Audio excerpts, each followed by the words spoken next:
something relatively simple, which is a spring, mass on a spring. So see my drawing here, you got a little coil here that represents a spring attached to like a wall or something. And then you have some kind of mass attached to the spring. Now you can imagine that you can pull the mass, push the mass, pull it, let go, and it'll wobble back and forth. And I'm just thinking about this in one dimension here. So you can imagine this is along like some kind of frictionless surface or something. So you don't lose anything from friction or anything, but you want it to stay in line. So you don't have any wobbling this way or that way. That'll make the problem a lot harder. So for this example, it's just can oscillate back and forth. So how can we model that type of oscillation? Well, with the spring constant on a spring, this is basically a feature of a spring, is the spring constant. How much force does it take to stretch a spring or to compress it? And this is characterized by what's called Hooke's law.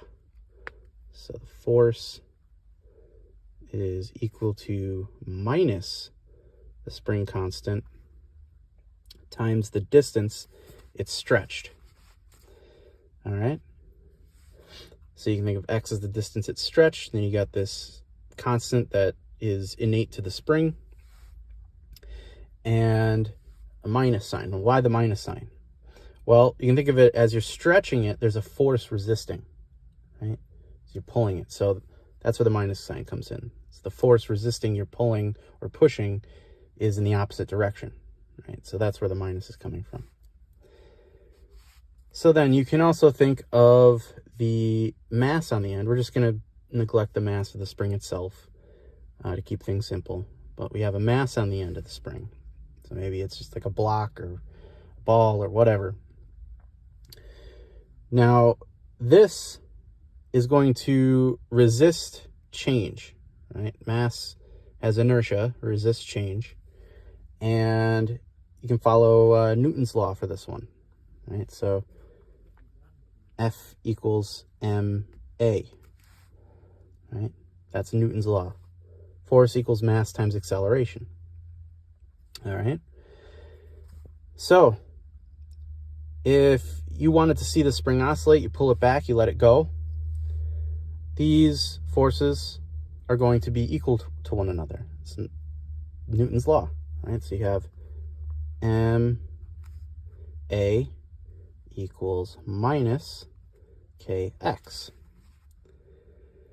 So then this acceleration, what is acceleration? Right? Well, we know velocity is the change in position over change in time. And acceleration is the change in velocity over change in time. Okay? So if we wanted to relate this back, acceleration back to position, right, it's change in the change in velocity, or change in position over time, over the change in time. Right? In calculus, this is called a double derivative. Right? You can think of this as an infinitesimal change.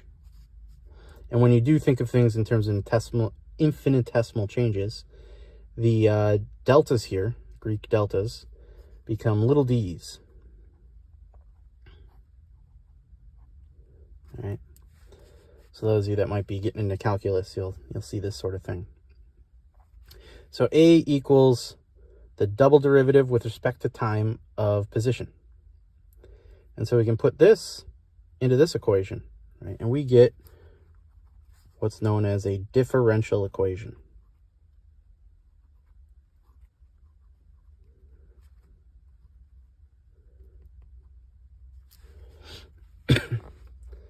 All right. And hidden here is actually the period of oscillation.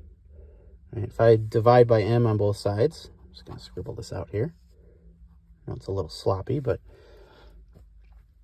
we have, think about this in terms of units. We got units of position divided by 2 units of time.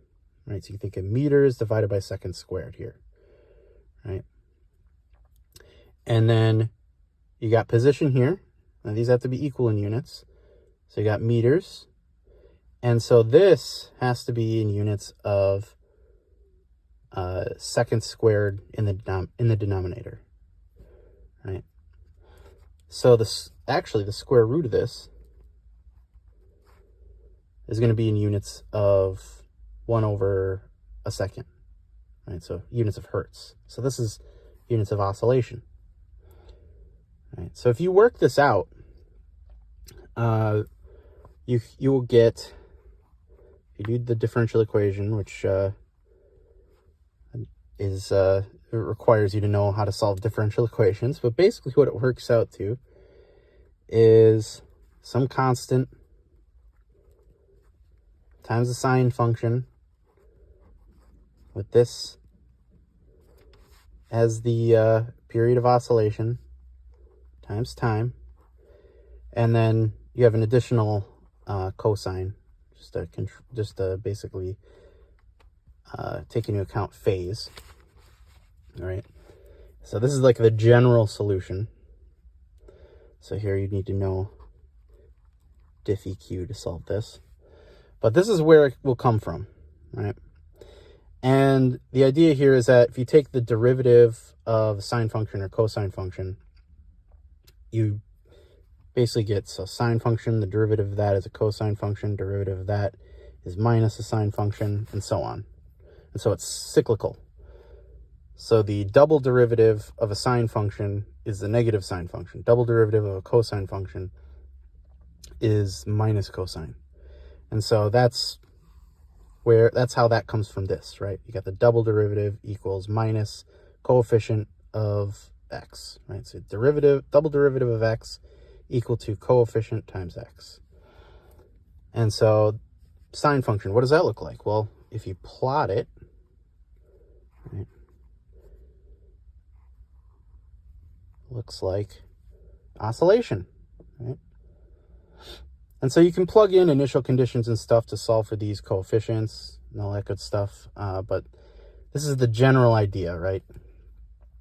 So this is where the oscillation comes from. The fact that you have the change in the change of position versus time, and that's equal to some coefficient times position. And that's just from Newton's laws. So hope this at least kind of makes sense conceptually.